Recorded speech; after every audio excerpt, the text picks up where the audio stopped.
She was found at 6:17 in the morning, sitting upright at her kitchen table with a cup of tea in front of her, still warm. Her eyes were open. Her phone was in her hand. And the front door, which her neighbors swore they heard slam shut the night before, was locked from the inside. There was no forced entry. No sign of struggle. No note. The official report said, natural causes. But the detective who signed that report disappeared 4 days later. This is the story of what really happened to Mara Ellison, and why someone very powerful needed you to never hear it. My name doesn't matter. What matters is what I found, and what they tried to bury along with Mara. So let's start at the beginning, not the beginning the newspapers printed. Not the version her employer put out in that sleek, lawyer-approved statement, but the real beginning, the one that starts 6 weeks before her body was found and involves a USB drive, a name she shouldn't have known, and a phone call that lasted 47 seconds and was placed from a burner registered to nobody. Mara Ellison was 34 years old, a data analyst at a mid-sized logistics firm called Acreon Solutions in the east of the city, unremarkable on paper, the kind of company that ships things and tracks things and bills things and that nobody thinks about twice. She had worked there for 9 years. She was good at her job. She was quiet. She kept to herself. Her colleagues described her almost uniformly as pleasant, which is the word people use when they mean forgettable. But Mara was not forgettable. Not to the people who mattered. Because 6 weeks before she died, Mara stumbled across something in Acreon's data architecture that she wasn't supposed to find, and instead of doing what most people would do, which is close the file, go home. And never speak of it again, she made a copy. She took a photograph of her screen on her personal phone. She sent that photograph to a personal email address. And then, fatally, she printed it. The printout was found inside the lining of her winter coat, her good coat, the one hanging in the hall cupboard, by her sister Kara 5 days after the funeral. Kara called the police. The police told her it was a spreadsheet. They told her it didn't mean anything. They assigned a detective named Robert Harlow to take her statement, and Detective Harlow told Kara, in measured tones, that grief sometimes makes people look for meaning where there isn't any. That was the last time Kara spoke to Detective Harlow, because 4 days later, as I mentioned, he was gone. His apartment, cleared. His car, still in the station car park. His case files, transferred to a detective sergeant named Price, who, when I called to ask about the Ellison case, told me the case was closed and that I should not call again. I called again. I want you to understand what was on that printout, because it is the engine of everything that follows. The spreadsheet Mara photographed was a routing manifest, a list of container shipments, dates, weights, and destination codes. On its face, completely ordinary. But Mara was a data analyst. She lived in patterns. And she had noticed that one particular set of shipments, 12 of them over 18 months, all routed through a port facility in the south of the country, corresponded to dates on which 3 separate Acreon subsidiaries had logged major write-offs, losses on paper. Money, in other words, going somewhere it shouldn't and being disguised as something it wasn't. She had even annotated the printout in her own handwriting, in red pen, with a name at the top. The name was not an Acreon employee, the name was a public official. And that is where this story stops being about a woman who died at her kitchen table and starts being about something far larger, far older, and far more dangerous than any of us realized. Because the public official, whose name Mara had written at the top of that page, in neat, careful capital letters, with a question mark at the end, as if she herself couldn't quite believe what she was looking at, was a name that opened doors, closed doors, made things disappear. And Mara, sitting alone in her kitchen at whatever hour she sat there, with her tea going warm beside her, had pointed a pen at the center of all of it, and written. Why? Next episode, we go inside Acreon. We meet the people who worked alongside Mara and didn't notice she was frightened. And we find out what was in those containers. The last person to see Mara Ellison alive was not her neighbor. It was not her sister. It was a man named Colin Vane, who told the original inquiry that he had never met Mara in his life. He told that lie in a signed statement, under caution with a solicitor present. We know it was a lie because of a parking permit, a CCTV timestamp, and a coffee receipt with 2 cups on it. We know it was a lie because Colin Vane's car was parked 50 meters from Mara's building at 9:48 p.m. And we know it was a lie because Mara had his number saved in her phone under a single letter, V. Before we go any further, I need you to understand something about Acreon Solutions. Because the company is more central to this story than anything else, and the way it was presented in the aftermath of Mara's death as an innocent bystander, as a victim of a rogue employee's misunderstanding, is one of the most carefully constructed pieces of corporate misdirection I have ever seen. Acreon Solutions was founded in 2009 by a man named Gerald Price. Not to be confused with the Detective Sergeant Price who told me not to call again, though I admit the rhyme of those names kept me up one night. Gerald Price had a background in freight logistics, a short stint at a government infrastructure advisory board in the early 2000s, and a network of contacts that stretched from transport ministries to private equity firms to, as it would turn out. At least one serving official whose name Mara had written in red pen. By the time Mara joined Acreon in 2015, the company had grown from a 7-person operation to a mid-sized firm with 4 subsidiaries, 2 overseas offices, and a series of government-adjacent contracts that its own marketing materials described as consultancy. The people Mara worked with every day, her direct colleagues in the data team, knew nothing of the deeper architecture. They processed manifests. They ran reports. They submitted queries and received outputs, and went home on the train and thought about what to have for dinner. All except one. Colin Vane worked in Acreon's compliance division, the department whose entire function was, on paper, to ensure that the company's operations were above board. He had been there 3 years when Mara joined. He was quiet in the same way Mara was quiet, but where Mara's quietness was the quietness of someone thinking, Vane's was the quietness of someone watching. Former colleagues described him as meticulous. Careful. The kind of person who remembered details about your life that you'd mentioned once, in passing, 6 months ago. 2 months before Mara died, she and Vane had begun meeting outside of work. We know this not because anyone told us, but because of the thread of receipts, permits, and timestamps that investigators, the real ones, the ones working outside official channels, later assembled. Coffee. Twice. A walk along the riverfront. And then the meeting on the night of her death, confirmed by the parking record and the CCTV still that shows Vane's registration plate at 9:48 p.m., 14 minutes walk from Mara's building. What did they talk about? Here is where it gets complicated. Because here's the twist I did not see coming, and I have been doing this long enough that very little surprises me anymore. Colin Vane was not Mara's source. He was not the person who pointed her toward the routing anomaly. He was not a whistleblower. He was, according to the documentation we eventually obtained, something altogether different. He was the person Acreon had placed inside their own compliance division to identify exactly this kind of internal leak before it could become a problem. In other words, Vane was a company spy. And Mara, in reaching out to him and trusting him, and whatever conversation happened between a woman frightened of what she'd found and a man she thought might understand, had walked directly into a trap.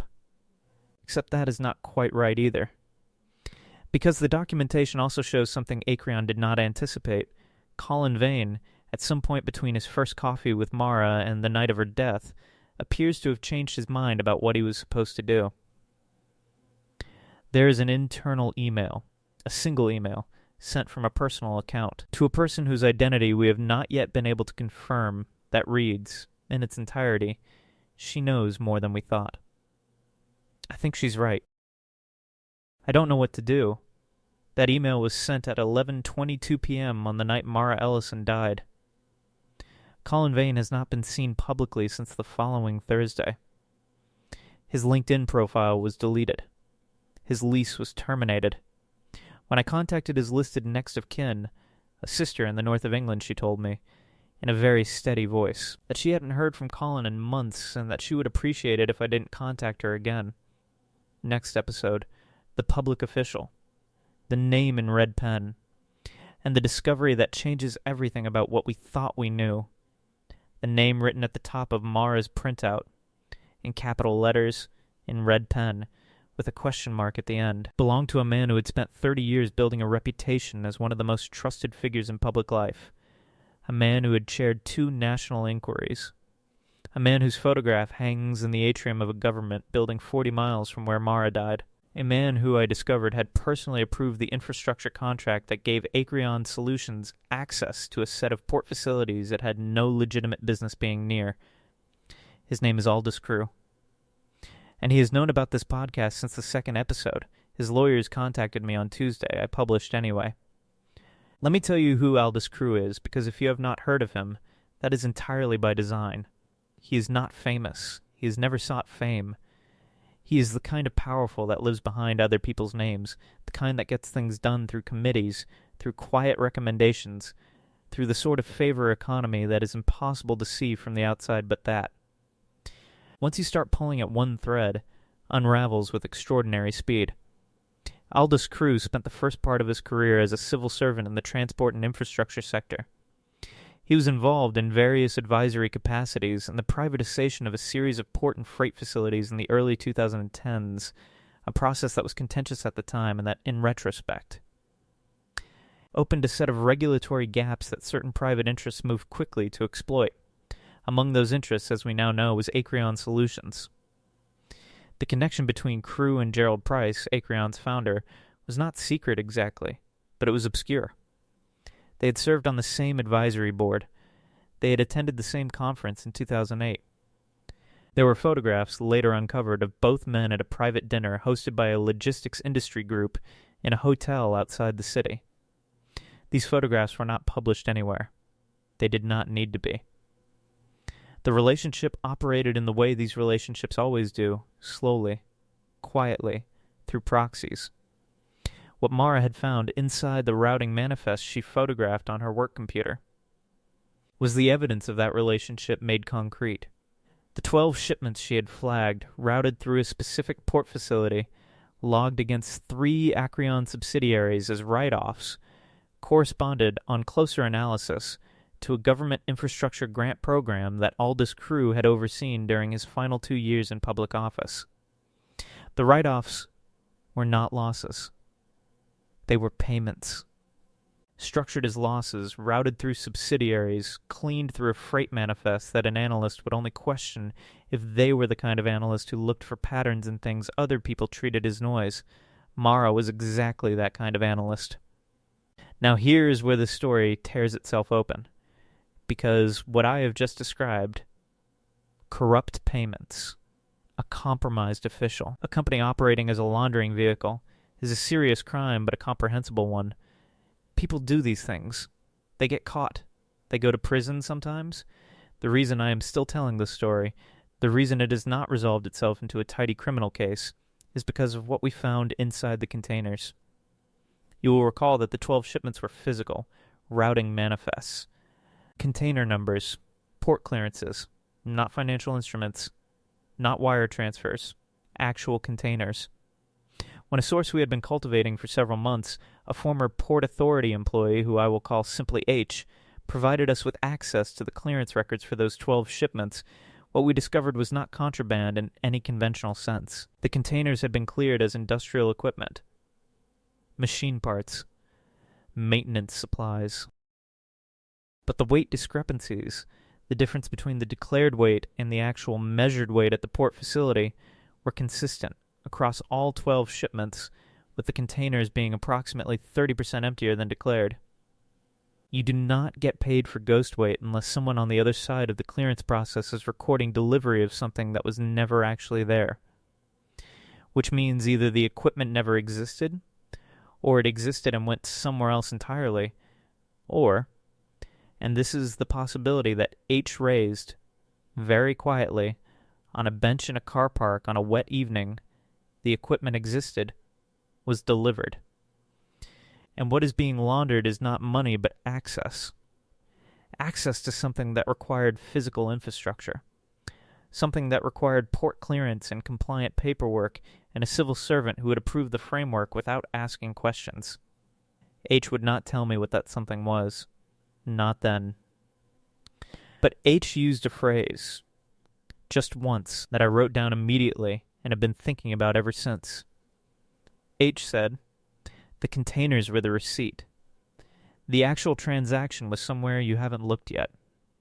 Next episode, what was actually in those manifests, what H showed me at the second meeting, and the moment I realized that one of the people helping me investigate this story had been lying to me from the start.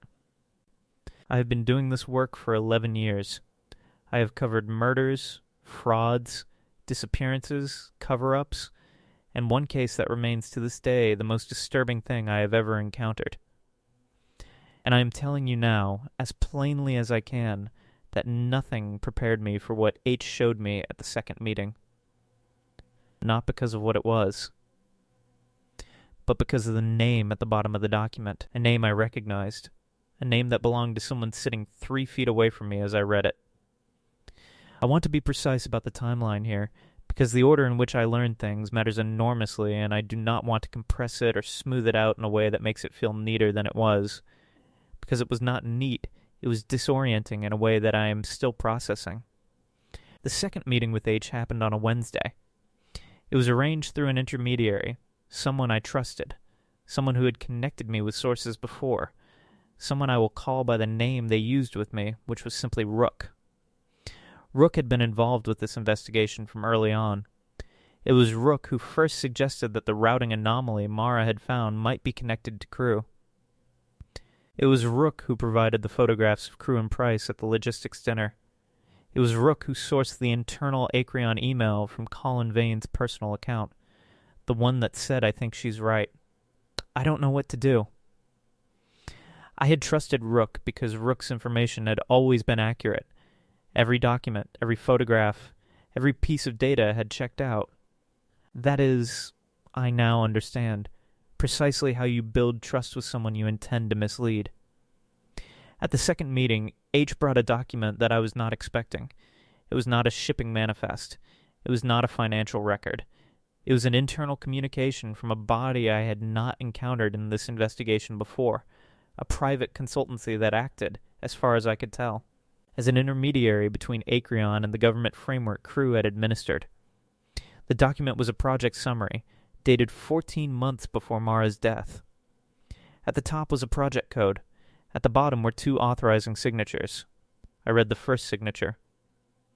A director of the consultancy, a name I didn't recognize. I read the second.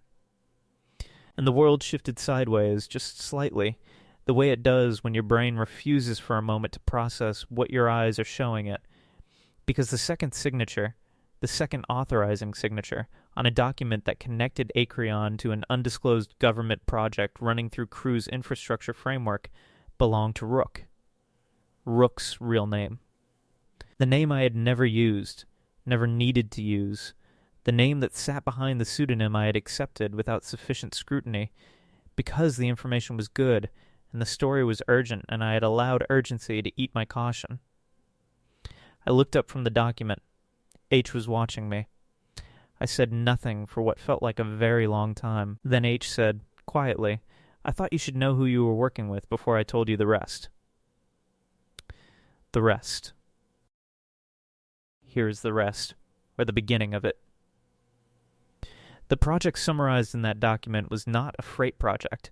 It was not infrastructure in any conventional sense. The project code, which H decoded for me, using a separate key document that they produced from a jacket pocket with the deliberate calm of someone who had been waiting a long time for this moment, corresponded to a data collection program, not Acreon's data, not logistics data. The program involved the systematic collection and warehousing of personal data, communications, financial records, movement patterns, routed through the port facilities in a way that made it invisible to any standard regulatory oversight. The containers were not the product. The containers were the infrastructure. And the product, the thing being harvested and stored and, according to H, sold, was information. Mara had not stumbled onto a money laundering scheme. She had stumbled onto the edge of a surveillance operation. A private one. One that had been running for years, quietly and visibly, underneath the surface of an ordinary logistics company in an ordinary city. The money was secondary. The data was the point. And Rook, my source, my fixer, the person who had sat 3 feet away from me in coffee shops and safe locations and had handed me documents and guided my questions and shaped, I now realized every significant turn this investigation had taken, Rook had known all of it. From the beginning. Final episode next. What happened when I confronted Rook? What H gave me at the end of that meeting? And the thing about Mara's death that changes everything. Everything. You thought you knew about how she died. This is the last episode. I want to be honest with you about something before we begin. There are people connected to this story who have asked me, through intermediaries, through lawyers, and in one case through a handwritten note delivered to my front door, to stop. I want to be equally honest when I tell you that the note on my front door was not threatening. It was a single sentence, in handwriting I recognized. It said she wasn't the only one who made a copy. It was signed with one letter. V. Colin Vane is alive. I will begin there, because if you have spent 4 episodes with me and you have been worrying about him, and you should have been, given everything, then you deserve to know that first. He is alive. He is not in England. Beyond that, I cannot say more without compromising the chain of custody that makes what he gave me legally usable, but I want you to hold on to that. Because it matters more than almost anything else in this story, and because the note he sent to my front door, signed with the letter V, containing the sentence she wasn't the only one who made a copy, was the moment this entire investigation broke open in a direction I had not anticipated and still find, if I am being truthful, very difficult to fully absorb. Let me tell you what happened when I confronted Rook. It happened in person, because some things have to happen in person, and because I had learned by this point that every digital communication in this story had been monitored in ways I was only beginning to understand. I met Rook at a location that Rook had chosen, that detail, that Rook was still choosing locations, is something I should have paid more attention to, and I showed Rook the document H had given me, the project summary with Rook's real name at the bottom. Rook looked at it for a long time. Then Rook said, "How much of this do you understand?" Which is not, I noted, a denial. I said, "Enough." Rook said, "No, you don't. Not yet." And then Rook told me a version of events that I've spent 3 weeks verifying against every document, every source, every timestamp in my possession, and that I am now, with great care, going to tell you. Rook had not been working for Acreon. Rook had not been protecting the surveillance program, or crew, or Gerald Price. Rook had been working for 4 years as part of a small group, informal, unaffiliated, operating entirely outside any official structure, whose sole purpose was to build a case against the program, to document it, to create a body of evidence so complete that it could not be suppressed. Rook's name on that document was not an authorizing signature in the conventional sense. It was a planted signature. A piece of evidence inserted into Acreon's own records years earlier by someone inside the program who had decided that the only way to make the operation visible was to make themselves visible within it, to put a name on paper that could, at the right moment, be pulled into the light and traced back through the system. Rook was the inside person. Had been for 4 years, and I, with my investigation, my episodes, my public narrative, had been, without knowing it, the right moment. This is the part where I have to tell you about Mara, and I want to do it carefully, because Mara is why any of this matters, and because what I am about to tell you is going to require you to dismantle something you thought you understood. Mara Ellison did not die of natural causes. The original report said natural causes. The report was wrong, not falsified, which would have required direct interference, but wrong in the specific, careful way that a conclusion can be wrong when the person writing it has been given incomplete information and has no reason to look further. Mara died of cardiac arrest. She was 34 years old with no relevant medical history. What H gave me at the end of that second meeting, produced from the same jacket pocket, with the same deliberate calm, was a toxicology supplementary report run privately on a sample that Mara's sister Kara had quietly preserved without telling anyone. The supplementary report identified a compound. A specific compound. Synthetic. Detectable only with a targeted screen that no standard postmortem would run. The compound causes cardiac arrest in doses small enough to be introduced through contact with a surface. A cup, for instance, held in both hands while the liquid inside it goes warm. Mara's tea. Sitting on the table. Still warm at 6:17 and when the neighbor found her. She had not been poisoned in some dramatic, cinematic sense. She had been reached. Quietly by someone who had access, and who had decided that a 34-year-old data analyst sitting alone in her kitchen had crossed a line that could not be uncrossed. That person has not been identified. Not yet. But the file that Colin Vane, alive, not in England, holding his own copy of everything, has committed to releasing to a named journalist and 2 separate legal teams includes, he says, a communication trail that points to an instruction, not price, not crew. Someone above both of them. Someone whose name, Vane says, will be the last surprise. I do not have that name. I have asked. I have pushed. Vane has said, not yet. What I have is this. Mara Ellison saw something. She made a copy. She trusted someone she shouldn't have, and then she was killed for knowing too much, except that the copy she made, the printout sewn into the lining of her good coat, survived. Her sister survived. This story survived. The people who needed it to disappear are now the subject of a formal legal process in 2 jurisdictions. That is not justice. Not yet. But it is the beginning of one. Mara wrote a question mark at the top of that page. In red pen. In capital letters. Why, I think she already knew the answer. I think she was asking whether anyone else would ever find it. We found it, Mara.